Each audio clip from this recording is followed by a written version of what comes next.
NEET का, जिसके जरिए विपक्ष लगातार सरकार को घेरने की कोशिश करता रहा। अगर हमारी जिम्मेदारी विरोध की है तो हमेशा मैं एक बात कहता हूं कि प्रॉब्लम लेके आप आइए, लेकिन उसका एक कुछ सोल्यूशन भी, ऑलवेज कम विद सोल्यूशन। नहीं चाहते तो नीट पर ही बात करते, आप सिर्फ नीट पर बात करते। और आजाद भारत के इतिहास में कभी नहीं हुआ कोई सरकार अपनी गलती को स्वीकार करती हो। राष्ट्रपति के अभिभाषण में नीट का जिक्र किया गया, मुझे तो उपलब्धियों के अलावा राष्ट्रपति के अभिभाषण में कुछ नहीं सुनाई देता। संसदीय इतिहास में पहली बार सदन का पहला सत्र इतना छोटा है। मतलब पिछले 2019 का आप याद कीजिए, 40 दिन का था। 5 दिन में आप सत्र निपटा दे रहे हैं और आप कह रहे हैं कि साहब आप इंतजार कीजिए कि जब राष्ट्रपति के भाषण में बहस होगी तब आप चर्चा कर लीजिएगा। राहुल गांधी को एक बड़ा प्लेटफॉर्म मिला था, राहुल गांधी ने उसे अनावश्यक रूप से गवा दिया है। वो अपनी बात रख सकते थे। और जहाँ तक बाकी देखिए, संसद का तो एक समय होता है, संसद के बाहर तो आपके पास पूरा समय, आप बाहर भी सरकार को घेर सकते हो। चर्चा हो जाती, 2 घंटे की चर्चा हो जाती, जरूरी नहीं पूरे दिन चर्चा हो, 2 घंटे 3 घंटे की चर्चा हो जाती और सरकार अपना एक सारा रख देती कि ये कार्यवाही हो रही है और उसके बाद सदन आगे बढ़ जाता है। तो उसमें क्या दिक्कत थी? सत्ता पक्ष और विपक्ष दोनों की तरफ से एक मैसेज जाए। वो सरकार को घेरने की कोशिश नहीं थी, वो था कि सदन की तरफ से दोनों साइड को मिला के एक भरोसे की बात की जाए, जो कि ताकि स्टूडेंट्स जो अभी परेशान है उनको एक भरोसा हो। आगे आने वाले समय में जो दिख रहा स्कोप अगर है तो बनाना भी चाहिए और चर्चा जरूर हो और जो भी दोषी पाए जाएं जरूर उन पे सख्त कार्रवाई हो। और इसमें मुझे लगता है कि सरकार, ऑफ कोर्स सरकार जो है वो प्रशासन देखती है, तो सरकार जो है ये समझे कि नहीं, इसमें जो भी दोषी है जहां भी पाया जाए उसको हम करें। बहुत दिल कड़ा करने की जरूरत है। नमस्कार, अमरुजाला.com पर आपका स्वागत है। आपके साथ मैं हूं आदर्श झा और एक बार फिर हम लेकर हाजिर हैं आपका पसंदीदा शो खबरों के खिलाड़ी। देखिए, 18वीं लोकसभा में संसद का पहला सत्र लगातार जारी है। बहुत सारे हंगामे हुए, शपथ ग्रहण के दौरान भी बहुत सारे सवाल उठे, लेकिन एक मुद्दा जो बार बार संसद में गूंजता दिखा, नीट का, जिसके जरिए विपक्ष लगातार सरकार को घेरने की कोशिश करता रहा। यह एक अहम मुद्दा है। इसके साथ ही और तमाम मुद्दे जिन पर विपक्ष बार बार आवाज उठाता रहा, चाहे वो माइक बंद करने का मसला हो या सरकार को अलग अलग मुद्दों के जरिए घेरने का, सरकार से सवाल करने का, या सरकार किस तरह से काम कर रही है उसको लेकर जो तमाम सवाल उठाए जा रहे हैं, उस पर बात करने के लिए हमारे साथ सभी खबरों के खिलाड़ी मौजूद हैं। और क्योंकि अभी पहला ही हफ्ता बीता है, संसद सत्र के शुरू हुए, बहुत कुछ आगे भी होना है, लेकिन क्या खाका, क्या तस्वीर दिख रही है और क्या परिस्थितियां बन रही हैं, उस पर बात करने के लिए आप सब वरिष्ठ पत्रकार लोग हमारे साथ मौजूद हैं। रामकृपाल सिंह जी हमारे साथ मौजूद हैं, पूर्णिमा त्रिपाठी जी हमारे साथ हैं, हर्षवर्धन त्रिपाठी जी हमारे साथ मौजूद हैं, राखी बख्शी जी हैं, समीर चौगाकर साहब हमारे साथ मौजूद हैं, विनोद अग्निहोत्री जी हैं और सुनील शुक्ला साहब हमारे साथ मौजूद हैं। आप सबका बहुत स्वागत है। सबसे पहले पूर्णिमा जी, चर्चा की शुरुआत मैं आपसे करूंगा। अभी तक जिस तरीके से पहला सत्र, क्योंकि पहला सत्र शुरू होने के पहले, नतीजों के बाद भी बहुत सारी बातें हमने की थी कि लोकसभा में क्या तस्वीर होगी, बहुत सारी बातें उठ रही, बहुत सारा हंगामा देखने को मिला, बहुत सारे सवाल देखने को मिले। किस तरीके से देख रही हैं और आगे का क्या लग रहा है? नहीं, देखिए आदर्श जी, जो नीट का मामला है इसको तो मुझे लग रहा है कि बिल्कुल राजनीति से अलग रख के सत्ता पक्ष विपक्ष हर किसी को साथ मिलके इसके ऊपर कुछ ना कुछ तो जरूर विचार करना चाहिए था। क्योंकि नीट का मामला करीब 24 लाख तो डायरेक्ट नीट के स्टूडेंट्स इन्वॉल्व है और यूजीसी एडीटी, यूजीसी के दूसरे जो बाकी एनईटी से एग्जाम होते हैं, तो करीब 35 लाख स्टूडेंट्स अफेक्टेड हैं इस पूरे मसले से। तो इसके ऊपर सरकार का रवैया जो ढुलमुल सा रहा है, शुरू में हमने देखा जब बात आई सामने, खुला कि पर्चा लीक हुआ है, तो धर्मेंद्र प्रधान जी का सबसे पहला स्टेटमेंट था कि कोई पर्चा लीक नहीं हुआ है, कोई उसमें धांधली नहीं हुई है, उन्होंने बिल्कुल क्लीन चिट दे दी एनटीए को। तो वो एक जब मिनिस्टर, जो कंसर्न मिनिस्टर है, बाद में धर्मेंद्र प्रधान जी ने इस बात को स्वीकार भी किया कि मैंने जल्दबाजी में ये सब कह दिया था, क्लीन चिट दे दी थी। तो सरकार का रवैया जब ये है तो उससे आगे चल के जांच भी प्रभावित होती है, ये हमें पता है। तो नीट का जो एक इतने सारे स्टूडेंट्स के भविष्य का जिससे जुड़ा हुआ है मामला, और हमको पता है कॉम्पिटिटिव एग्जाम्स कितने टफ होते हैं, खास करके नीट जैसे एग्जाम, बच्चों के ऊपर इतना प्रेशर होता है, कई हमें सुसाइड की खबरें बच्चों की आती हैं। तो इसको बड़े संजीदा तरीके से सरकार को लेना चाहिए था। उसको बिल्कुल एक अफरा तफरी में डिसमिस करने का उसको एटीट्यूड नहीं दिखाना चाहिए था कि ये विपक्ष मुद्दा बना रहा है, सिर्फ सरकार को घेरने की मंशा है और वाकई में कुछ इसमें सब्सटेंस नहीं है, ये नहीं। अब जैसे जैसे परतें खुल रही हैं, सब सामने आ रहा है, हमें दिखाई दे रहा है कि ये जड़ें कहाँ तक हैं। और हमने पिछले भी सालों में देखा है, कोई एग्जाम आप देख लीजिए, कोई भी बड़ा एग्जाम पिछले 5, 7, 10 सालों में ऐसा नहीं हुआ है जिसमें कहीं ना कोई गड़बड़ी नहीं सामने आई है। कहीं लीक हो जाता है, कहीं बाद में रिजल्ट के टाइम में कुछ पता चलता है कि वो गड़बड़ कर दी गई है।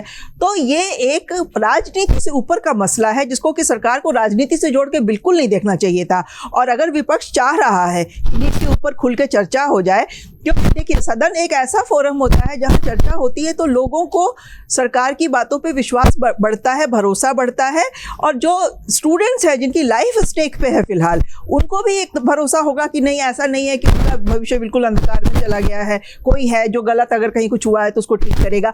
अब जो ढुलमुल रवैया सरकार का दिखा है, जांच होती रहे, हम जांच पे क्या आएगा क्या नहीं, बहुत ज़्यादा मुझे तो उम्मीद नहीं है कि एक्चुअल में जो कल्प्रिट है पकड़ा जाएगा और उसमें कुछ बहुत सुधार हो जाएगा, क्योंकि जो कल्प्रिट हैं वो भी हमें पता है कि सत्ता पक्ष से जुड़े हुए लोग हैं। नाम यहाँ मैं नहीं लेना चाहूंगी, बट मेन कैरेक्टर जो पकड़ा गया है बेनी राम, वो इनकी अलायंस पार्टनर ओपी राजभर की पार्टी का एमएलए है।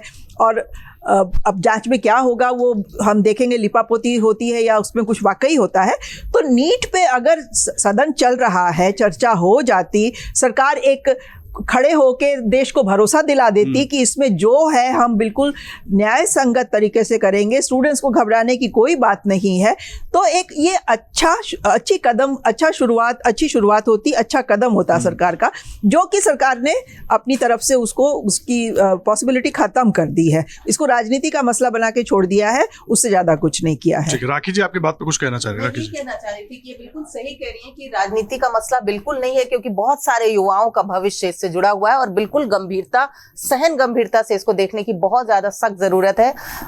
कितने लोगों को हमने सुना भी कि कितने ज्यादा परेशान है, कितने कस्बों से, छोटी जगहों से आते हैं अपना भविष्य बनाने के लिए, और इसलिए इस नीट की परीक्षा को सबसे बड़ा व्यापक विषय जरूर बनाकर करना चाहिए। लेकिन अब जो है एक चीज जो राह दिखाई दी है वो public examination unfair means act 2024। अब इसके जो प्रावधान को अगर पूरा पढ़ा जाए तो बहुत सख्ती इसमें है, जो दिखाई गई कि कड़ी से कड़ी सजा मिलेगी।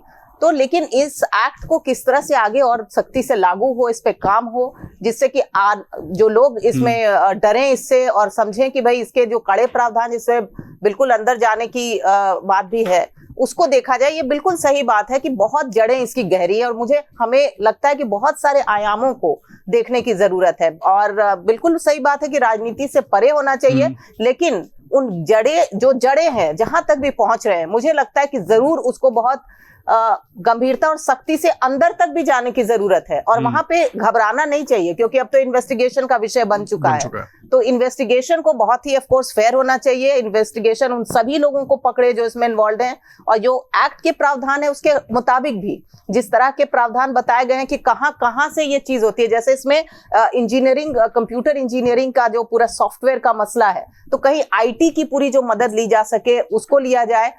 जिस तरह से किन सामाजिक कारणों से भी मुझे लगता है वहां भी देखने की जरूरत है कि ऐसा कुछ हो रहा है।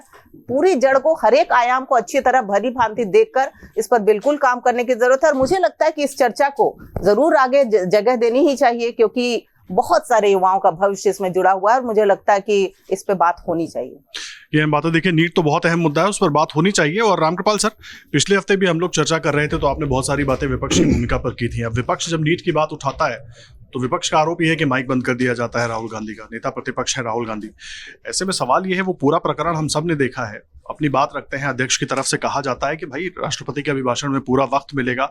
तो जिस तरीके से ये पूरा मुद्दा बनाया गया और कल पूरे दिन माइक बंद गूंजता रहा, तो विपक्ष क्या वो कंस्ट्रक्टिव भूमिका जितनी नंबर उसके आ गए हैं उसके बाद निभाना चाहिए, उसको उस कोशिश में आगे दिख रहा है, या यही टकराव, सरकार का तो अपना एक रुख है और यही टकराव दिखता रहेगा? देखिए, दुर्भाग्यवश मैं कल सफ़र में ही रहा, परसों भी रहा, तो मैं टीवी देख नहीं पाया और कोई बहस सुन नहीं पाया। लेकिन एक जो मूल सवाल है जो आप बात कर रहे हैं, दो चीज़ें हैं कि एक तो जैसा भी परीक्षाओं में जिस तरह से पेपर लीक होते हैं, वो सिर्फ नीट का ही नहीं मामला है। एक लंबा दौर हमने भी देखा, हमारे मित्रों ने भी देखा है किस तरह से शिक्षा में एक जो बात आती है ना कि दंड, मैं कई बार यह सोचता हूँ दंड जो है वो किसी चीज़ का विकल्प नहीं है, दंड एक मजबूरी है। सिस्टम ऐसा होना चाहिए कि वो संभव ही ना हो, हमेशा एक चीज होती है। मैं आपको एक इतर सब्जेक्ट पे जा रहा हूँ ताकि समझ में आए। एक बहुत बड़ा जजमेंट है, हम लोग जब पढ़ते थे कानून, एक महिला गई अदालत में, उसने कहा कि मेरा पति दूसरी शादी करने जा रहा है, इसे रोका जाए। एक कोर्ट ने, यही से मामला 2 कोर्ट में था, मद्रास हाई कोर्ट ने कहा कि नहीं, हम नहीं कर सकते ये, हम उसको दंड दे देंगे। जब वो बाइगेमी ऑफेंस कमिट कर लेगा तो हम उसको दंड दे देंगे। लेकिन सेम मामला इलाहाबाद हाई कोर्ट में आया और जस्टिस धवन हुआ करते थे उस समय। उन्होंने कहा कि देखो, हम अगर उसके पति को दंड देंगे तो उसको क्या मिलेगा जीवन में? वो तो अपने पति की, अपने जीवन की दाम्पत्य सुख की सुरक्षा के लिए आपके पास आई है, और आप कहेंगे कि अपराध हो जाने दीजिए, उसके बाद हम दंड दे देंगे, ये कोई मतलब नहीं है। लॉ जो है, कानून जो है, वो ये देखता है कि न्याय हो, और किसी को दंड दे करके आप किसी को न्याय नहीं दे सकते। तो मेरा ये कहना है कि देखिए, एग्जाम सिस्टम जो है बिल्कुल सही है, इसे राजनीति या फलाना पार्टी विपक्ष, हालांकि लोकतंत्र में एक बात होता है, देखिए, विपक्ष का आदर होना चाहिए और जो मेजॉरिटी में है उसका शासन और विपक्ष का सम्मान, ये होता है। बहस भी होगी, सब कुछ होगा, लेकिन अगर कहीं ना कहीं से दोनों दल, सत्ता पक्ष और विपक्ष, समझ रहे हैं कि ये मुद्दा बहुत बड़ा है और ये मुद्दा देश के तमाम करोड़ों उन बच्चों के लिए भविष्य के साथ खिलवाड़ है। आप नीट को छोड़ दीजिए, आप जो बच्चा 12वीं और 10वीं के बोर्ड एग्जाम देता है और जिस तरह से माइक लगा करके नकल कराई जाती है, तो ये जो रोग है, शिक्षा एक ऐसी चीज है, किसी भी समाज में, किसी भी देश में अगर शिक्षा के साथ खिलवाड़ होता है किसी भी स्तर पर, तो आप तय जान लीजिए वो समाज कभी भी उस तरह विकसित नहीं होगा। तो असहमत के बावजूद समाधान पर पहुंचना, ये लक्ष्य होना चाहिए सत्ता पक्ष का भी, विपक्ष का भी। और निश्चित रूप से देखिए, ये नीट का मामला, मैं भी इस बात को कहता हूं कि विपक्ष का हक है, वो इस पर आवाज उठाएगा और उसको लगे कि आप कन्फ्रंटेशन सत्ता पक्ष को नहीं करना चाहिए, उसे मानना चाहिए। चूंकि मामला अभी सब जुडिस है, प्रोसेस में है, बहुत सारे फैक्ट्स नहीं आए, जैसे धर्मेंद्र प्रधान ने शुरू में कह दिया नहीं है, तो एक चीज उनको बेनिफिट ऑफ डाउट ये मिलना चाहिए कि भाई उनके पास कुछ प्रमाण नहीं थे। अब जो जो चीजें आज निकल के आ रही हैं, हम ही लोगों ने क्या सोचा था कि इतने गहराई तक होगा। तो मेरा ये कहना है कि दोनों, ये बहुत बड़ा मुद्दा है। और शिक्षा, आप ये मत समझिए कि सिर्फ नीट में हो रहा होगा, बहुत सारा, ये बहुत समय से चल रहा है। जो चीज उजागर नहीं हुई उसको हम अच्छा मान के चल रहे हैं, लेकिन गलत है। आप जानते हैं किस तरह की मेडिकल की पढ़ाई यहाँ होती थी। नीट जो बना वो एक बहुत अच्छे लक्ष्य के लिए बना। मेरे डॉक्टर सरीन हैं जो डायरेक्टर हैं ILBS के, उनको एक कमेटी में रखा गया था जहाँ से ये सब शुरू हुआ इस तरह का। मैंने उनका इंटरव्यू किया था तो उन्होंने कहा कि जानते हैं क्या, मरीज आता है, वो डॉक्टर को देखता है कहाँ से है, अगर वो पता चल गया कि कहीं उत्तर प्रदेश के किसी पिछड़े इलाके, बिहार या कहीं से है, तो वो डरता है कि पता नहीं इनकी डिग्री कैसी होगी। लेकिन अगर वही दिल्ली से निकला है, बॉम्बे से निकला है, किसी जगह से, तो उसमें ये होता है। तो उनका ये कहना था कि एक लेवल पर ले आइए, लेवल प्लेइंग फील्ड, जो भी आए वो एक मिनिमम एक स्टैंडर्ड से, जो कि ऑल इंडिया का स्टैंडर्ड हो। तो ये चीज़ें बनाई तो अच्छे उद्देश्य से गई थी, लेकिन ये भी सच है कि जिस तरह का एक कांड हुआ है उसमें आज जो भी सत्ता में है उस जिम्मेदारी उसकी बनती है, उसको करना चाहिए। बस मैं इतना ही कह रहा हूँ कि असहमत लोकतंत्र का एक वो है, हम डिसेंट करते हैं, फिर भी देश के हित में सॉल्यूशन भी सोचना चाहिए। अगर हमारी जिम्मेदारी विरोध की है तो हमेशा मैं एक बात कहता हूं कि प्रॉब्लम लेके आप आइए, लेकिन उसका एक कुछ सॉल्यूशन भी, always come with solution, not only with problem. तो एक सत्ता पक्ष और विपक्ष बैठ करके इस पूरे सिस्टम को, एजुकेशन सिस्टम को, दुर्भाग्य या सौभाग्य कहिए, मैं उस पर नहीं जाता, लेकिन ये स्टेट सब्जेक्ट होने के कारण भी बहुत हद तक इसमें कुरीतियाँ आई हैं। आपको याद होगा, सारे मेडिकल कॉलेज, आप महाराष्ट्र से कर्नाटक तक चले जाइए, पता कर लीजिए कि सारे मेडिकल कॉलेज, और पहले जब कोटा होता था मैनेजमेंट का, किस तरह भर्तियाँ होती थी, कोई नहीं। आप 12th पास किए हो, 1 करोड़ दीजिए, आपको MS की डिग्री मिल जाएगी, आपको फलाना की मिल जाएगी।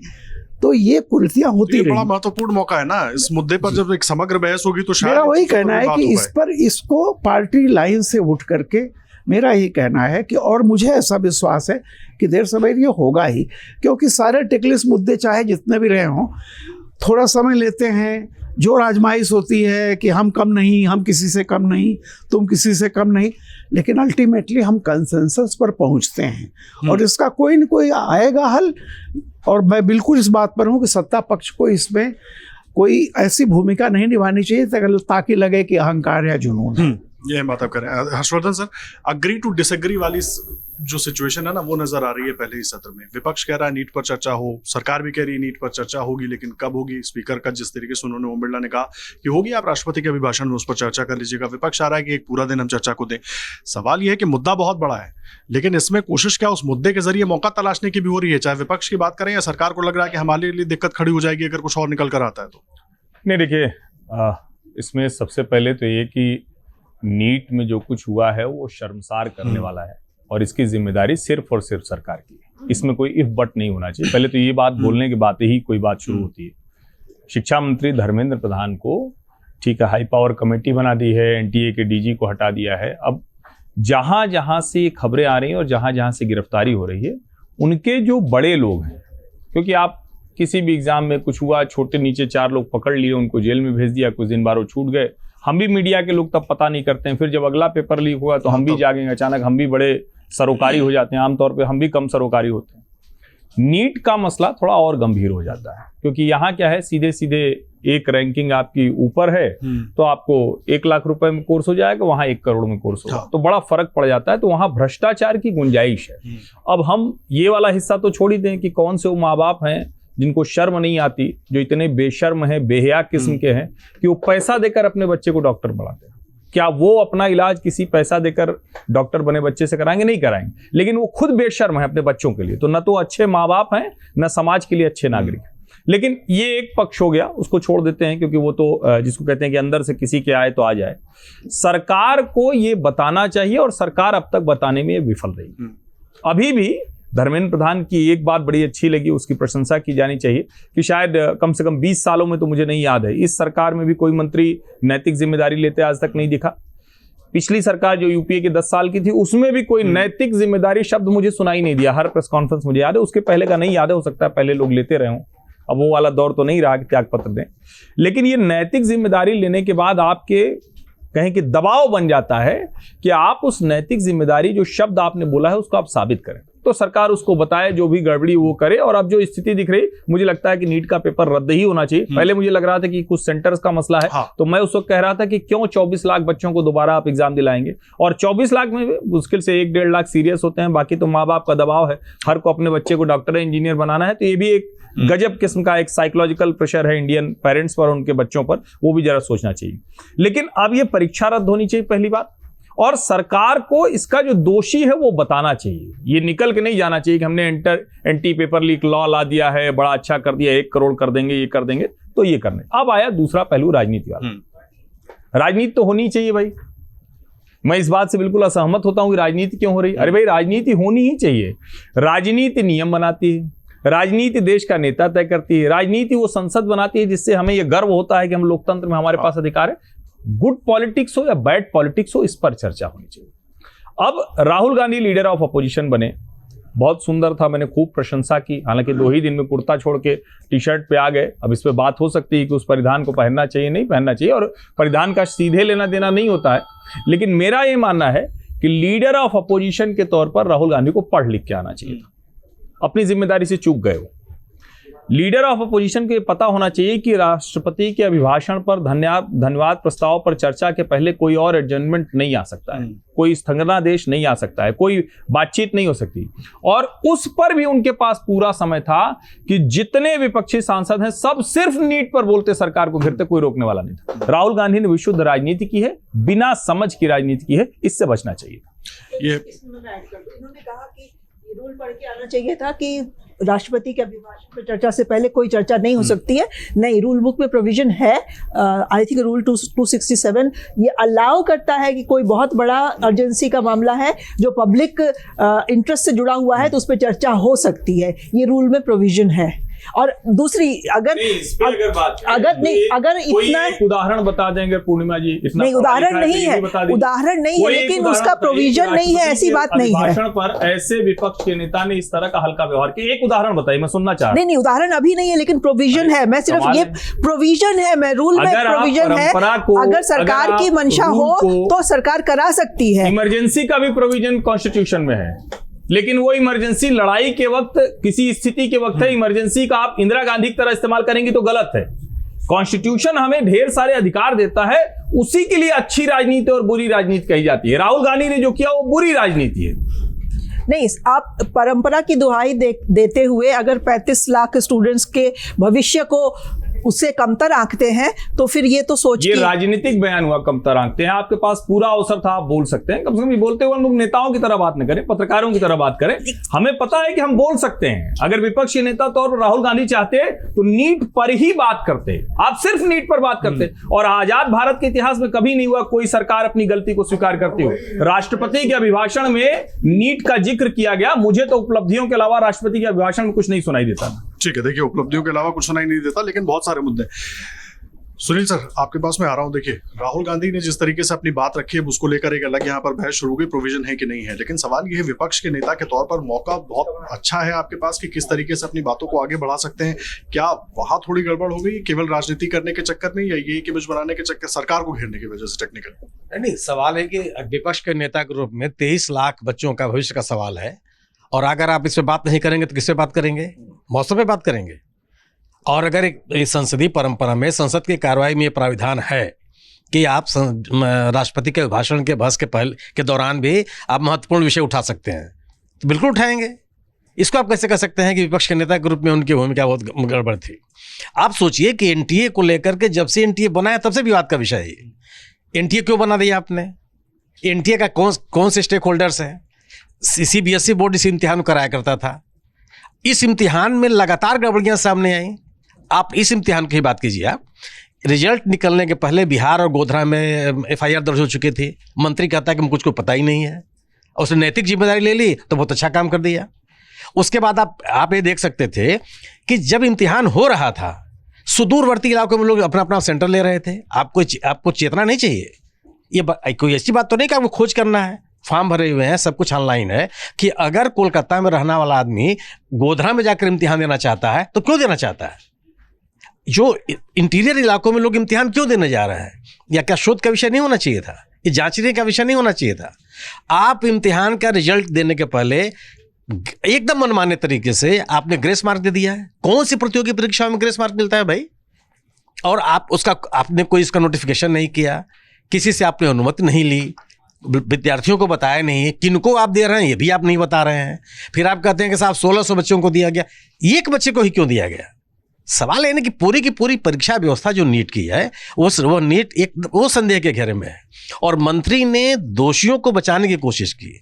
आप ये नकल माफिया हमेशा सत्ता के संरक्षण में पलता है। एक सत्ता किसी की हो और उनको संरक्षण मिलता है और उनके खिलाफ कोई कार्रवाई नहीं होती। आप उत्तर प्रदेश में लीजिए, जिस राज्य में आप बैठे हुए हैं, 9 प्रश्न पत्र लीक हुए हैं, जिसमें उत्तर प्रदेश लोक सेवा आयोग की परीक्षा भी है। कौन सी कार्रवाई हो गई? किसको पकड़ लिया आपने? सवाल यह है कि अगर आप नीट जैसी नीट सामान्य परीक्षा है, नीट एक ऐसी परीक्षा जिसको कहते हैं आप ना कि best mind of the country, एक अंग्रेजी का शब्द होता है, मतलब प्रखर विद्यार्थी हैं, कुशाग्र विद्यार्थी हैं जो इस परीक्षा में शामिल होते हैं। और छोटे से अंतर से किसी को विवाद किस बात का है कि वो 1 लाख सीटें जो सरकारी मेडिकल कॉलेज की हैं वो मिले या प्राइवेट मेडिकल कॉलेजों में जाए। प्राइवेट मेडिकल कॉलेजों के फीस पर कोई आपका नियंत्रण नहीं है, मनमाने तरीके से फीस बढ़ती चली जा रही है। अधिकांश राजनीतिक दलों के कॉलेजेस चल रहे हैं, कौन सा नियंत्रण कर लिया आपने?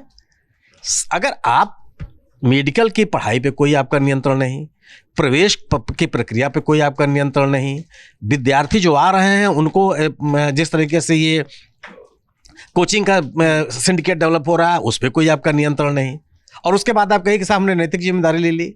सवाल और आप विपक्ष पे सवाल उठाएंगे।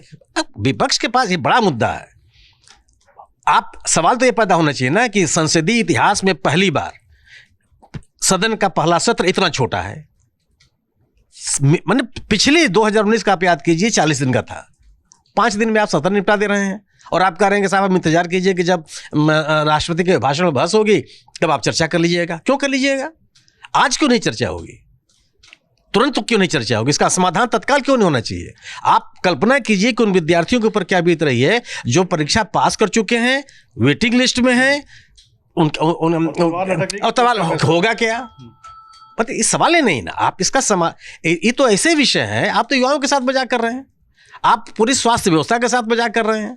कोई गंभीरता नहीं, सरकार की तरफ से कोई गंभीर वक्तव्य नहीं। और नियमावली क्या कि साहब आप अभिभाषण के दौरान बात कीजिएगा, अभिभाषण जब होने लगेगा तो ये मान ली लोकसभा अध्यक्ष बोलते हैं साहब विषय बात कीजिए। अरे विषय क्या होता है? कोई इम्तिहान देने आए आप कि भूगोल के प्रश्न पत्र में आप इतिहास नहीं लिख सकते? विषय यह है कि देश के सामने एक चुनौती है, विद्यार्थियों के युवा वर्ग में इस तरह को इसको लेकर के बेचैनी है। इसका संबोधन होना चाहिए था, तत्काल संबोधन होना चाहिए था, उनको विश्वास में लिया जाना चाहिए था, सरकार की ओर से एक आश्वासन दिया जाना चाहिए था कि सरकार आपके साथ है, सिस्टम आपके साथ है और किसी के साथ नाइंसाफी नहीं होगी। और मेरा मानना यह है कि विपक्ष के नेता के रूप में राहुल गांधी ने एक जिम्मेदारी की भूमिका अदा की है और केवल पूरे के पूरे विपक्ष ने हर राजनीति तो हर विषय पर सरकार कर रही है, हर चीज को डाइवर्ट करने की कोशिश करती है कि आप ये मामला धीरे धीरे शिथिल हो जाए। कहाँ सरकार अगर ये कहती है पहले दिन, अब इसके बारे में आपको कौन सी जानकारी चाहिए? रिजल्ट घोषित होने के पहले 2 राज्यों में, वो दोनों राज्य बीजेपी शासित राज्य हैं, वहाँ FIR दर्ज है और आप रिजल्ट डिक्लेयर कर देते हैं। लिपापोती क्या कि साहब हमने हटा दिया DG को, चेयरमैन क्यों नहीं हटाया आपने? अगर आप चेयरमैन को हटाइए, उनके ऊपर कौन सा सुरखाब का पर लगा हुआ है? आप यह भी करते हुए नहीं दिखाई दे रहे हैं कि आप व्यवस्था को सुधारना चाहते हैं, आप व्यवस्था को एकदम पाक साफ करना चाहते हैं, फुल प्रूफ बनाना चाहते हैं। तो मेरा मानना है कि विपक्ष की जो भूमिका थी, राहुल गांधी की जो भूमिका थी एक विपक्ष नेता के रूप में, वो एक जिम्मेदारीपूर्ण भूमिका थी। इनके इस पहल से कम उन विद्यार्थियों को एक आश्वासन मिलेगा जो इस पूरी की प्रक्रिया पूरी इस खामी में जिसको चोट पहुंची है और मनोवैज्ञानिक रूप से परेशान है। देखिए अहम बात है। समीर सर, लगभग जिस घर में हाई स्कूल या 12th में बच्चे हैं वहाँ नीट की बात ज़रूर होती है या JEE की बात ज़रूर होती है, और नीट तो बड़ा अहम हो जाता है, चर्चा ज़रूर होती है क्योंकि कोई बायो का स्टूडेंट है, कोई है, उसके बाद इतना बड़ा मुद्दा बन जाता है, विपक्ष सवाल उठाता है तो केवल ये कहकर बताने की कोशिश होती है कि विपक्ष राजनीति कर रहा है। संसदीय कार्य मंत्री आते हैं, कहते हैं कि संसद के गरिमा के अनुरूप नहीं था जो मुद्दा उन्होंने उठाया। तो सरकार क्यों बच रही है इस बड़े मुद्दे से? और सत्र, जिस तरीके से सुनील सर ने भी बात उठाई कि सत्र बहुत छोटा रखा गया, इसकी वजह क्या है, क्यों? देखिए, सरकार मुझे लग रहा है किसी मुद्दे से बच नहीं रही है। देखिए, अगर सरकार ने NTR सरकार ही लेकर आई थी, मोदी सरकार ही लेकर आई थी 2017 में, और 14 लोगों की गवर्निंग बॉडी NT में बनाई गई। और आप अगर देखेंगे गवर्निंग बॉडी तो सब अपने अपने कैरियर के टॉप पोस्ट पे जो रहे, जिनका ट्रैक रिकॉर्ड बहुत अच्छा रहा है अपने पूरे जीवन के 25 से 30 साल का जिन्होंने जो जीवन दिया है, बहुत साफ सुथरा जीवन जिनका रहा है, वही सब नीट के सदस्य रहे हैं। फिर वो उसमें उगने के जवाहरलाल नेहरू यूनिवर्सिटी के कुलपति हो, चाहे इग्नू के कुलपति हो, चाहे एम्स के डायरेक्टर हो, दूसरे इंस्टीट्यूट के टॉप डायरेक्टर से, वो सब उसके सदस्य रहे हैं। तो मुझे लगा कि सरकार की मंशा बहुत अच्छी थी, और निश्चित रूप से जिस तरीके से देश के अंदर लगातार परीक्षाओं के पेपर लीक होते रहे, एक बड़ा माफिया शिक्षा क्षेत्र के अंदर, तो सरकार की मंशा रही थी कि NTA को लाकर इसके अंदर जब सारी परीक्षा बड़ी कराई जाएंगी तो एक सुव्यवस्थित परीक्षा होगी, पारदर्शिता होगी और पेपर लीक जैसी घटना ही नहीं होगी। और देखिए, NTA की ये बात जरूर है कि NTA की इसमें ये लगातार बड़ी घटना घटी पेपर लीक होने की, लेकिन NTA इसके अलावा 14 पेपर भी कराता है, 13-14 परीक्षा और भी करवाता है। तो मुझे लग रहा है कि NTA के ऊपर दाग जरूर लगा, जिसे कहा जाता है कि नेशनल टेस्टिंग एजेंसी है, अभी वो नो ट्रस्ट एजेंसी के रूप में उसकी छवि बन गई है। और निश्चित रूप से सरकार के लिए कि धक्का है कि सरकार इसे लेकर आई थी और सरकार को लग रहा था कि NTA की इसमें सारी पारदर्शिता बनी रहेगी। हालांकि सरकार ने थोड़ा देर जरूर की, लेकिन सरकार ने स्टेप्स उठाए, DG को हटा दिया, CBI के हवाले जांच कर दी, और सरकार को लग रहा है कि भाई अब उन्होंने कमेटी बना दी कि जो सजेशन देगी कि कैसे NTA को बेहतर किया जा सकता है, कैसे पेपर लीक नहीं हो सकता है। तो सरकार इस दिशा में कर रही है। अब जो हो चुका है, सरकार उसको कैसे बेहतर कर सकती है और भविष्य में इसकी न हो, ये सरकार को सुनिश्चित करना पड़ेगा। जहां तक राहुल गांधी की बात है, विपक्ष की बात है, तो विपक्ष इस मुद्दे को जरूर उठाएगा कि इतना बड़ा मुद्दा सरकार का जिस दिन परिणाम आ रहा था, चुनाव परिणाम आ रहा था, उसी दिन एनटीए का भी रिजल्ट नीट का घोषित किया गया था 4 जून को। और उसके बाद विपक्ष को सेशन के पहले एक बड़ा मुद्दा हाथ में लग गया था कि निश्चित रूप से विपक्ष इस बात को जानता था कि ये मुद्दा सरकार के लिए एक एम्ब्रेसिंग सिचुएशन क्रिएट किया और सरकार के लिए परेशानी का सबब बना भी। राहुल गांधी ने को मुझे से लगता है कि सिर्फ लोकसभा में बोलने की जिद से बचना चाहिए था। राहुल गांधी को बोलने का समय मिला था और राहुल गांधी उस समय को पूरे समय नीट पे बोल सकते थे। जब राष्ट्रपति ने खुद अपने भाषण में नीट का जिक्र कर दिया था तो राहुल गांधी के पास पूरा था कि वो इस मामले को पूरे समय बोलते रहते। वो 20 मिनट बोलते, 30 मिनट बोलते, जितना उन्हें समय अलॉट होता। राहुल गांधी को यह चीज छोड़ देनी चाहिए थी कि इसी पे चर्चा हो, राष्ट्रपति के अभिभाषण पर चर्चा नहीं होगी, इसी पे चर्चा होगी। आपको जो समय मिला है उस पर किस विषय पे बोलते हैं आपका अधिकार है। स्पीकर आपको रोक नहीं सकते थे अगर आप लगातार नीट पे बोलते।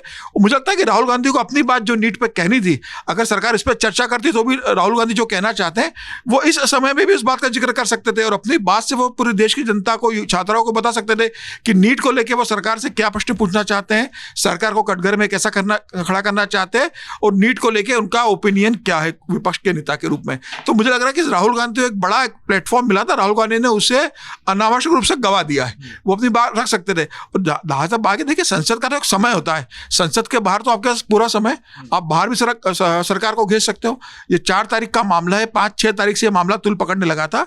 राहुल गांधी चाहते तो लगातार पत्रकार वार्ता लेते, लगातार जनता के बीच बोलते, अपने विभिन्न माध्यमों से अपनी बात जनता के बीच पहुंचा सकते थे। सिर्फ ये कह देना कि पार्लियामेंट में ही मुझे बोलने दिया जाओ, पार्लियामेंट में इस पर चर्चा हो, विपक्ष बात कर सकता था कि भाई जिस दिन पार्लियामेंट का सेशन खत्म हो रहा है उसके बाद 2 दिन का सत्र बढ़ाया जाए और 2 दिन सिर्फ नीट पर चर्चा की जाए। राष्ट्रपति के अभिभाषण पर चर्चा हो जाती, 3 तारीख को प्रधानमंत्री मोदी जी का भी राष्ट्रपति के अभिभाषण पर धन्यवाद प्रस्ताव पे संबोधन हो जाता। 2 दिन सत्र बढ़ाने की मांग करते हैं 4 और 5 को और कहते हैं कि इसे 2 दिन नीट पर चर्चा करेंगे हम लोग, तो सरकार पर दबाव पड़ता। अब ये आपकी बात जायज मानी जाती है कि आपने कहा है कि सब होने के बाद हम 2 दिन चाहते हैं कि इस पर सत्र हो या 1 दिन का सत्र कंटिन्यू बढ़ा दिया जाए, सिर्फ नीट पर चर्चा हो। तो सरकार को ये मानने के लिए मुझे लगता है कि बात देना पड़ता है कि अगर उस पर चर्चा हो रही है तो हम 1 दिन बढ़ाने के लिए तैयार है। सरकार उससे बच नहीं सकती थी। लेकिन आपको अगर पार्लियामेंट के अंदर एक समय मिला है किसी विषय पर बोलने का, उस पर बोलने के बजाय आप ये बोल रहे हो कि भाई इसके ऊपर चर्चा की जाए। मुझे लग रहा है राहुल गांधी ने एक अच्छी अपॉर्चुनिटी राहुल गांधी को मिली थी बोलने के लिए, राहुल गांधी ने वो गवा दी। ठीक है, एक अच्छी अपॉर्चुनिटी राहुल गांधी ने गवा दी। क्या इंतजार करना चाहिए था विनोद सर राहुल गांधी को? देखिए, 2 मुद्दे हैं। तो नीट का मुद्दा है, दूसरा पार्लियामेंट में जिस तरह से हुआ। पहले नीट की बात, जैसे समीर भाई ने कहा कि बहुत गवर्निंग बॉडी में बहुत अच्छे अच्छे लोग रखे गए, लेकिन जो चेयरमैन साहब हैं जरा उनका अतीत उठा के देखिए। जिस जगह वो रहे वहाँ सवाल उठे हैं। वो व्यापम में भी, छत्तीसगढ़ में, जहाँ भी रहे हैं, तो पता नहीं उनकी योग्यता क्या है कि उनको नीट जैसी। यहाँ तो अगर एक बार किसी पर कोई सवाल उठ जाता है तो जिम्मेदारी होती है सरकार की, उसको ऐसी जिम्मेदारी पदों से अलग रखा जाए। लेकिन रखा गया, किसकी सिफारिश पर रखा गया, किसके कहने पर रखा गया, किसके उस पर रखा गया, ये भी तो सब जांच के विषय है। आपने डीजी को हटा दिया, ठीक है, चेयरमैन पे बात ही नहीं हो रही है। मतलब वो बिल्कुल जैसा लग रहा है जैसे वो होली काऊ है, कोई चर्चा नहीं हो रही है कहीं उन पर। जबकि उनका पूरा जो पुराना कार्यकाल आप देखिए तो उस पर हर जगह सवाल उठे हैं जहाँ हो रहे हैं। खैर, एक तो ये नीट को लेकर, दूसरी बात ये है कि मैं खाली नीट को नहीं देखता हूँ। नीट पे 24 लाख छात्र हैं, लेकिन पिछले कुछ वर्षों में जिस तरह हर राज्य में, चाहे वो भाजपा शासित राज्य हो, चाहे कांग्रेस शासित राज्य हो, चाहे कोई शासित राज्य हो, राजस्थान में भी पेपर लीक हुआ था जब अशोक गहलोत सरकार थी। पेपर लीक, नकल, ये इतना बड़ा जाल फैल गया है और ये इतना बड़ा जाल बिना संगठित माफिया के हो ही नहीं सकता। आप हर बार छूट भैया पकड़ लिए जाते हैं, फलानी प्रेस में पर्चे छपे थे, फलाना लेके जा रहा था टेम्पो में लाद करके उसको पकड़ लिया। बड़े बड़े माफिया जो शिक्षा माफिया कहलाते हैं, जिनके बड़े बड़े, ये क्या होता है, उत्तर प्रदेश में ऐसे ऐसे नेता हैं जिनके कई कॉलेजेस हैं, अब वो नकल करा के करोड़पति बन गए, बाकायदा घोषित रूप से नकल माफिया, और आज भी तमाम सारी पार्टियों में है वो। तो यही स्थिति, 2 इतने बड़े रैकेट हो गए हैं हेल्थ और एजुकेशन के कि, और जो सीधे सीधे जनता से जुड़े हुए हैं, और दोनों में जो है जनता की लूट हो रही है, ऐसी हो रही है। नीट तो बिल्कुल सामने आ गया, और नीट को पहले भी तमिलनाडु में भी 2-3 साल पहले शामिल ही नहीं, हाँ वो शामिल ही नहीं, नीट तमिलनाडु शामिल नहीं है। तो कुल मिलाकर के नीट को लेकर भी सवाल उठते रहे, एनटीए को लेकर के। मैं कह रहा हूँ कि ये एक ऐसा मुद्दा है जो पक्ष विपक्ष से ऊपर है। आपद धर्म एक होता है, आपद धर्म में ये होता है कि बाढ़ आई होती है तो आप ये इंतजार नहीं करते कि अच्छा भैया वो जब वो नाव लेने गया है आ जाए तब हम बैठे, उस वक्त छप्पर मिलता है छप्पर बैठ जाते हैं, लकड़ी मिलती है लकड़ी बैठ जाते हैं। तो ये आपद धर्म वाली स्थिति पैदा हो गई थी। अगर लोकसभा में ये सही है, ठीक है, राष्ट्रपति परंपरा है, नियम है कि राष्ट्रपति का भाषण होता है, उसमें चर्चा होती है उसके बाद, लेकिन जैसा पूर्णिमा जी ने कहा और मैं भी बता रहा हूँ, उसमें यह है कि अगर कोई इमरजेंसी कोई ऐसा विषय आए जो जनहित का है तो उस पर राष्ट्रपति भाषण में चर्चा रोक करके उस पर चर्चा कराई जा सकती है। अब अतीत में हुआ कि नहीं हुआ इसको देखना पड़ेगा, लेकिन मान लीजिए नहीं भी हुआ है अतीत में, जब कोई अगर समस्या आ गई है और नेता विपक्ष ने एक प्रस्ताव रखा अगर, तो सरकार ने कार्रवाई भी की है, भाई सीबीआई इंक्वायरी हो रही है, सारी चीज़ें उसके पास है, अगर वो पाक साफ है तो इसमें बैठ करके जो राहुल गांधी का स्टैंड पढ़े उन्होंने कहा कि मैं चाहता हूँ, मैं अनुरोध करता हूँ कि प्रधानमंत्री जी से और सरकार से कि हम लोग मिल बैठ करके इस पर एक चर्चा करें और एक कंसेंसस बनाएं ताकि बच्चों का भविष्य का सवाल है। भाई अब इससे बेहतर स्टेटमेंट क्या हो सकता है?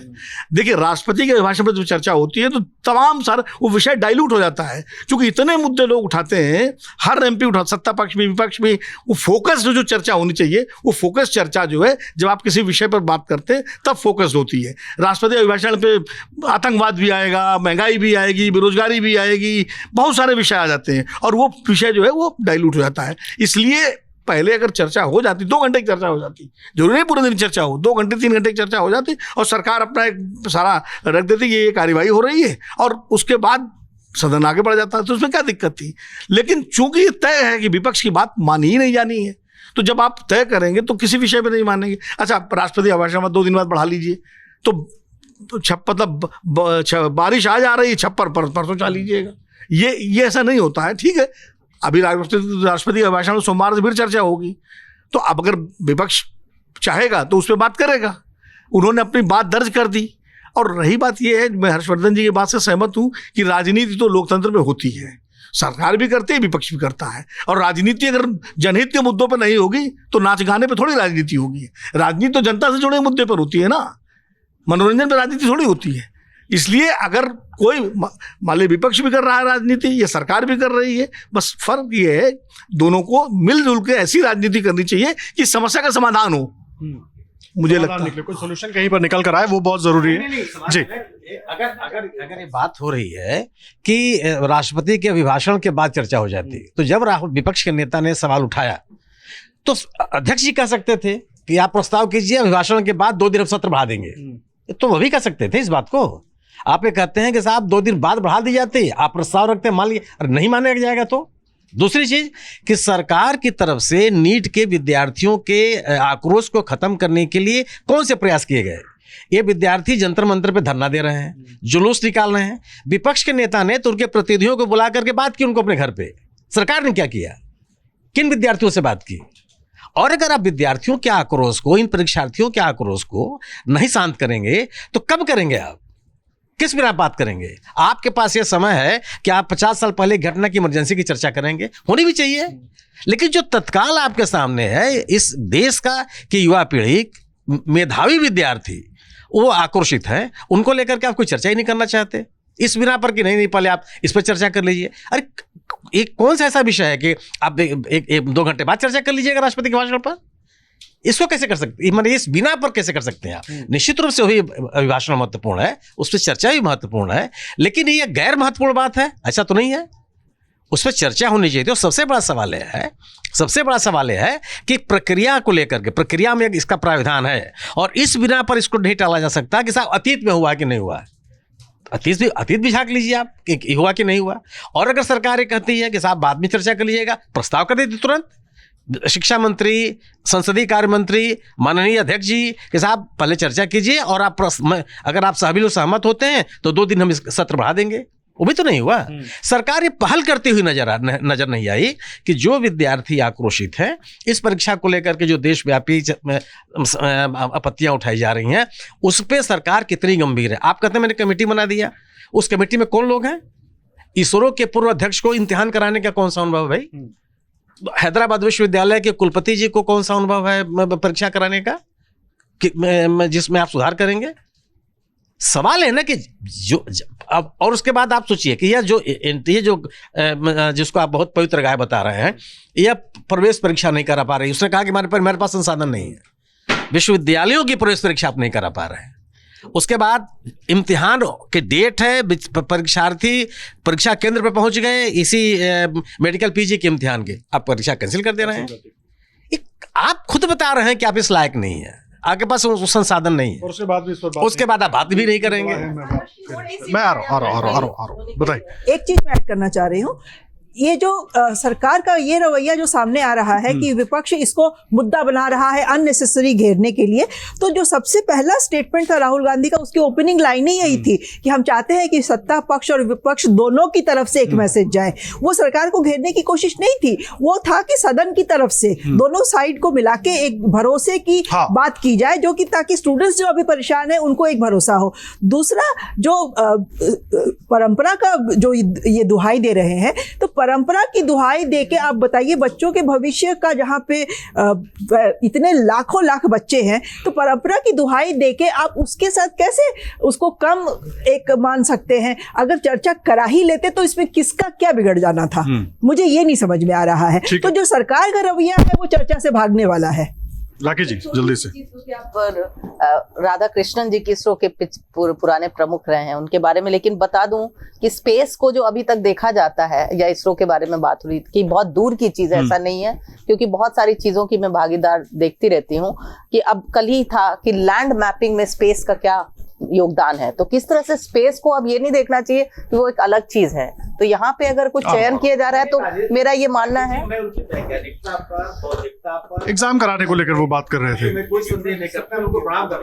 आदर्श जी, मैं आप जो कह रहे हैं उसमें एक चीज और जोड़ देता हूँ। इमरजेंसी पर आप देश भर में कार्यक्रम कर सकते हैं, लेकिन जब नीट जो इस वक्त का सबसे बड़ा मुद्दा है, उस पर फिर क्यों ये स्थिति बन रही कि इतना टकराव दिख रहा है? नहीं, मुझे लगता है कि देखिए, पहली बात तो तथ्य पे या तो बात करें या हम अखाड़ेबाज पहलवान की तरह भाषण दें। प्रदीप जोशी यूपीएससी के चेयरमैन रहे। यूपीएससी में उनके कार्यकाल में कभी कोई गड़बड़ नहीं हुई। जब आपके मन में किसी व्यक्ति के लिए दुराग्रह पूर्वाग्रह आता है तो आप ऐसी बात कर सकते हैं। और मैं इसीलिए बार बार कह रहा हूं कि हम पत्रकार के तौर पर थोड़ा सा देखें कि क्या हुआ है। जब मैंने परंपरा की बात की तो मैं तो कह रहा हूं कि भाई राहुल गांधी को कोई मना कर सकता था क्या? नहीं मना कर सकता था। क्या विपक्ष के सारे नेता सिर्फ नीट पर बोलते तो कोई मना कर सकता था? संभव ही नहीं। पहले भी होता रहा है, जिसका जितनी जो समय होता है। और आपको अगर पहले मान लीजिए कि 52 सांसद थे, आज आपके 99 सांसद हैं और यूनाइटेड अपोजिशन है 233, 34 जितना भी नंबर है, तो आप कैसे अपनी ताकत दिखा सकते हैं? जनादेश मिला कि आप संसद में बोलते हुए दिखें। क्या 30 सांसद में बाहर निकल आना और 250 सांसद में बाहर निकलना कोई फर्क हुआ क्या? वो तो आप एक सांसद भी हो, वेल में घुस जाइए, चढ़ जाइए, आपको निलंबित कर दिया, आप कहेंगे हमने बड़ा विरोध किया। मेरा ये कहना है कि जब हम किसी को जनप्रतिनिधि के तौर पर नंबर्स में देखते हैं तो वो सदन में दिखना चाहिए, नंबर 1। नंबर 2, जब हम कह रहे हैं कि भाई कौन बन गया, कैसे बन गया, अब इसरो चेयरमैन पर भी सवाल खड़ा हो गया। इस देश में जो सबसे जिम्मेदार और सबसे ख्याति लब्ध लोग हैं, मैंने इसीलिए प्रदीप जोशी का उदाहरण दिया। ये लोग बहुत दिन से बोल रहे हैं, मैं तो कहूंगा कि विनम्र आग्रह है कि कभी भी कुछ सुने तो उसको पूरी तरह सुन ले। मैं कहता हूं आप लोग चेक कर लीजिए। प्रदीप जोशी यूपीएससी के मेंबर रहे हैं, चेयरमैन रहे हैं, और उनके कार्यकाल में कभी कोई गड़बड़ नहीं। अब इससे आगे की बात ये कि जिस मेडिकल की बात हम कर रहे हैं, लोग कह रहे हैं कोई चिंता ही नहीं रही।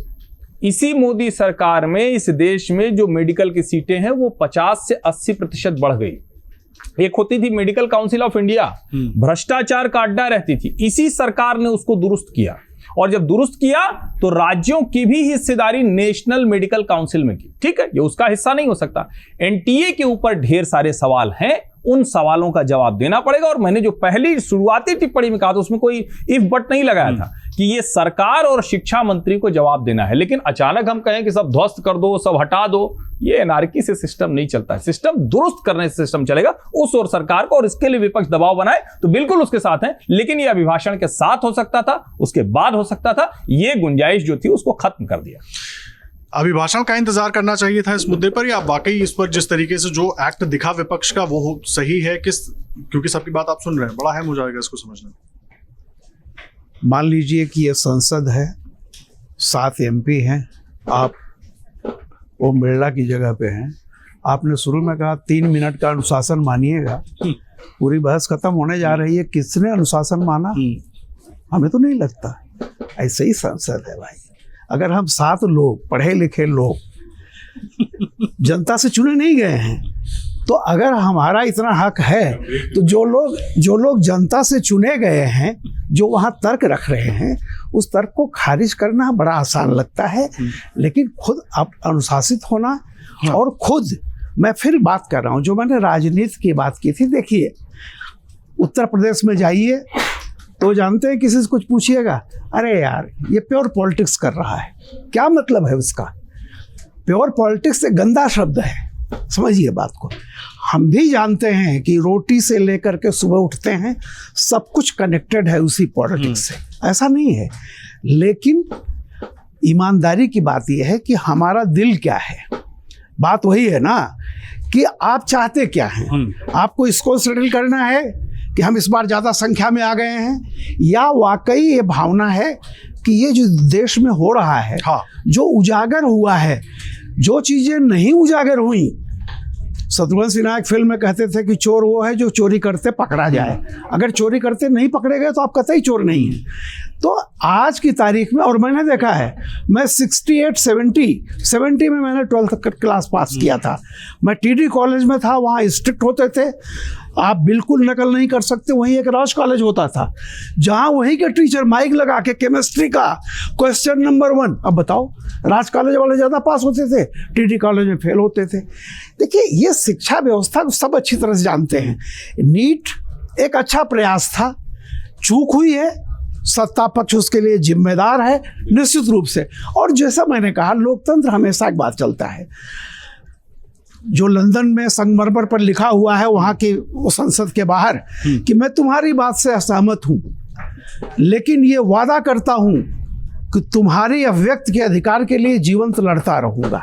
मतलब वहाँ एक असहमत के बावजूद एक राष्ट्र में एक सॉल्यूशन के लिए जाए तो अच्छा है। अगर राहुल गांधी ने, हालांकि मैं सुना नहीं था, अगर राहुल गांधी ने, जैसा मेरे मित्र आप लोग कह रहे हैं, उन्होंने कहा कि चलिए संसद में मिल बैठ के करते हैं, तो मेरा अच्छा, इसका बहुत स्वागत किया जाना चाहिए, चाहे कुछ भी हो, इरादा चाहे जो भी रहा हो उनका। लेकिन अगर ये बात वो कहते हैं कि सॉल्यूशन की तरफ वो आदमी जाना चाहता है, तो मुझे लगता है कि अभी इनिशियल मैं बहुत निराश नहीं हूँ, क्योंकि उसका एक कारण भी है। बहुत सारे तथ्य अभी आने बाकी हैं। लेकिन एक बात मैं जानता हूँ, एक बात मैं जरूर मांग करता हूँ एज ए व्यक्ति के रूप में, कि इस एग्जाम को कैंसिल किया जाना चाहिए किसी भी कीमत पर। इसमें से एक भी स्टूडेंट को नहीं, और सबको दोबारा मौका तो मिलना ये कोई रास्ता भी निकल कर आता। हालांकि फैसला कोर्ट को करना है, ये बड़ी अहम बात है। लेकिन देखिए, बहुत जल्दी से राखी जी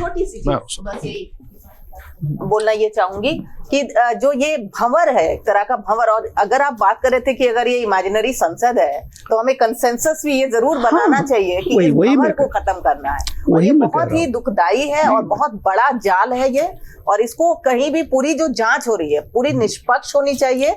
और यहाँ जरा भी, क्योंकि हम एक वर्ड यूज करते हैं कॉम्पिटिटिव एग्जामिनेशन, तो कॉम्पिटेंस कहाँ है? कॉम्पिटेंट लोग आएंगे कैसे अगर इस तरह की नकल करके आएंगे? तो कॉम्पिटेंस पे ध्यान देना है, फेयरनेस पे ध्यान देना है, और उस निष्पक्षता से घबराना नहीं है। इसीलिए मुझे लगता है कि जो चर्चा हो आगे आने वाले समय में, जो दिख रहा स्कोप अगर है तो बनाना भी चाहिए, और चर्चा जरूर हो, और जो भी दोषी पाए जाएं जरूर उन पे सख्त कार्रवाई हो। और इसमें मुझे लगता है कि सरकार, ऑफ कोर्स सरकार जो है वो प्रशासन देखती है, तो सरकार जो है ये समझे कि नहीं, इसमें जो भी दोषी है जहां भी पाया जाए उसको हम करें। बहुत दिल कड़ा करने की जरूरत है, लेकिन मुझे लगता है कि ऊपर वाले पकड़े जाएं, नीचे वालों को पकड़ के छोड़ दिया जाता है ना। असली खेल वही है। हाँ, अब अगर आपकी हिम्मत नहीं पड़ रही कि भारतीय जनता पार्टी की सरकार का विधायक है जो राजभर की पार्टी का अभी तक नहीं पकड़ा गया, तो मुश्किल है। अगर आप तेजस्वी के ऊपर हाथ डालने की हिम्मत नहीं कर पा रहे हैं तो मुश्किल है। और ऐसे में सिर्फ उदाहरण के लिए दोनों तरफ कह रहा हूं, ऐसे हर राज्य में है, हर जगह हर लोग हैं, और ये मुझे लगता है कि कंसेंसस जरूर हम सब यहाँ पर बना रहे हैं। देखिए, उम्मीद यही कि शायद कंसेंसस बने। विनोद सर, सबकी बात आपने सुनी, एक आखिरी टिप्पणी मैं इस पर आपकी लेना चाहूंगा। मैं आपके पास भी आ रहा हूँ सर। शुक्ला जी बोल दें। चलिए, आप बात कही गई कि तथ्यों पे बात होनी चाहिए, बिल्कुल होनी चाहिए। प्रदीप कुमार जोशी एक जबलपुर के महाविद्यालय के प्रवक्ता रहे हैं। व्यापम घोटाले में उनके ऊपर गंभीर आरोप लगे, संघ लोक सेवा आयोग में जब आए हैं, उनके ऊपर आयुर्वेदिक मेडिकल डॉक्टर्स के अपॉइंटमेंट में उनके ऊपर आरोप लगे। ऐसा थोड़ा है कि प्रदीप जोशी जी पवित्र गाय हैं, उनके ऊपर आरोप नहीं लगे, और उस आरोप के बावजूद उनको रखा गया। कौन सी उनकी एकेडमिक उपलब्धियां हैं सार्वजनिक रूप से? किस योग्यता, क्षमता, काबिलियत पर, योगदान के ऊपर आपने उनको व्यापम में मनाया? उसमें कंट्रोवर्सी हुई। मध्य प्रदेश लोक सेवा का में आप उनको लेके गए, वहाँ कंट्रोवर्सी हुई। छत्तीसगढ़ लोक सेवा में लेकर गए, वहाँ कंट्रोवर्सी हुई। यूपीएससी में लेकर के आए। इतने बड़े देश में एक ही आदमी आपके पास है। सवाल इस बात का, मेरिट पे ही बात कर लीजिए आप ना, मेरिट पे ही बात। एनटीए सबसे बड़ा घोटाला है। आप उसी समय आप पढ़ लीजिए तमिलनाडु सरकार की आपत्तियों को, जब एनटीए में उस राज्य सरकार को लाने की तमिलनाडु सरकार उसमें सहमत नहीं हुई। आज पश्चिम बंगाल सरकार भी लगातार कहती चली आ रही है कि हमारे मेडिकल कॉलेजों को अलग किया जाए, हम प्रवेश परीक्षा कराएंगे। सवाल यह है कि आपके आने से अगर परीक्षा में शुचिता हुई, परीक्षा की गोपनीयता बरकरार रही, चयन में योग्यता का निर्धारण किया। ये परीक्षा किस लिए होती है? योग्य छात्रों का चयन। और स्थिति क्या बन गई कि मैनिपुलेशन के द्वारा परीक्षार्थियों की भर्ती कैसे चलेगा ये? और एक कैसे संभव है कि आप एक एनटीए जिसका कोई स्टेक नहीं है, आप 15 लोग बैठ करके इम्तिहान करा रहे हैं। सीबीएसई इम्तिहान कराता था ये, कि कौन सी कंट्रोवर्सी पैदा हुई? जिन परीक्षा केंद्रों पर ये परीक्षा होती है उन पर नियंत्रण होने का है, आप उसको परीक्षा नहीं कराने देंगे। नए आप एक परीक्षा संस्थान लेकर के आप आ गए। सवाल ये नहीं है, सवाल किस बात का है कि आप परीक्षा की शुचिता से बहुत बड़ी चीज है, और इसलिए परीक्षा की शुचिता, ये खास इस तरह के यूपीएससी का इम्तिहान क्यों महत्वपूर्ण है? क्योंकि योग्यता का चयन करना है आपको, इम्तिहान पास कराना नहीं है। इसलिए बात की जा रही है, और यह इसकी गंभीरता नहीं दिखती। हम सभी लोग कह रहे हैं कि परीक्षा तुरंत रद्द होनी चाहिए। क्यों कह रहे हैं? क्योंकि पूरी की परीक्षा की प्रक्रिया को लेकर के संदेह पैदा हो रहा है। नहीं, देखिए, कम से कम सबकी अलग अलग राय होने के बावजूद सब ये तो कह रहे हैं कि परीक्षा रद्द होनी। कुछ बातें तो शुक्ला जी ने कह दी, इसलिए मैं उनको नहीं दोहराऊंगा। एक बात, एक हिसाब लगाया था मैंने कि 24 लाख विद्यार्थी इसमें बैठे, 5 लाख रुपए के हिसाब से पर्चा लीक करने का रेट सामने आया। अगर 50,000 विद्यार्थियों को भी अप्रोच कर लिया माफिया ने, तो 2,500 करोड़ का धंधा हो गया। आप समझ लीजिए कि कितना बड़ा रैकेट है ये। 35 से 40 लाख नहीं, पर्चा लीक की मैं वो 50 लाख तो वो कराने का है, सिलेक्शन कराने का है। मैं खाली पर्चे की बात कर रहा हूँ। 50 लाख और 30 लाख तो कराने का है, जिसमें सारा पैकेज है वो तो। लेकिन अगर 5 लाख खाली पर्चे सवाल बताने का है और 50,000 छात्रों को अप्रोच कर लिया गया, 24 लाख 50,000 कोई मुश्किल नहीं है, तो 2,500 करोड़ का धंधा हो गया जाके। और बाकी 50 लाख जो कितना बड़ा ये रैकेट, ये इसका स्केल समझिए आप। तो मुझे लगता है कि इस पर चर्चा होगी संसद में, फोकस चर्चा चाहे जब हो, तो ये सारी चीजें उभर के सामने आएंगी और तब सरकार इसका कोई समाधान भी निकाल पाएगी। इसलिए चर्चा बहुत जरूरी है। देखिए, चर्चा बहुत जरूरी है। तमाम खास मेहमान, तमाम वरिष्ठ पत्रकार हमारे साथ जो हैं, सबका यही कहना है कि चर्चा इस पूरे मुद्दे पर बहुत जरूरी है, और सबकी एक राय भी है। हालांकि कोर्ट को फैसला करना है कि जिस तरीके से जितने सवाल इस परीक्षा पर उठे वो रद्द होनी चाहिए। अब संसद के अंदर जो कुछ हो रहा है, चाहे वो अपनी बड़ी ताकत दिखाने के लिए हो रहा है, लेकिन मुद्दा सही है, इसलिए वो भी जस्टिफाइबल लगता है। उसको लगता है कि हाँ, थोड़ा और तरीका बेहतर हो सकता था, और सत्ता पक्ष की तरफ से भी उस तरह का अगर रिएक्शन आया होता उस पूरे मुद्दे को लेकर, तो शायद बात कुछ और होती और हम शायद इस पर चर्चा नहीं कर रहे होते। लेकिन उम्मीद है कि आने वाले दिनों में शायद नीट के मुद्दे पर और जो टकराव दिख रहा है, वो टकराव खत्म होकर इस पर एक बेहतर बहस हो और कोई रास्ता निकल पाए। क्या कुछ होगा वो लगातार अमरउजाला.com पर अपडेट हम आप तक पहुंचाते रहेंगे। लेकिन आप देश और दुनिया की हर बड़ी खबर के लिए हमारे साथ बने रहिएगा, और हमारे तमाम खास मेहमानों ने जो बातें कही हैं उस पर अगर आपकी कोई राय हो तो आप जरूर कमेंट बॉक्स में आकर हमें बताइएगा, और अमर उजाला पर जुड़े रहिएगा। धन्यवाद। अगर आप ये वीडियो YouTube पर देख रहे हैं तो हमारे चैनल को सब्सक्राइब करें और बेल आइकन को दबाना ना भूलें। अगर आप Facebook पर ये वीडियो देख रहे हैं तो हमारे पेज को लाइक करें।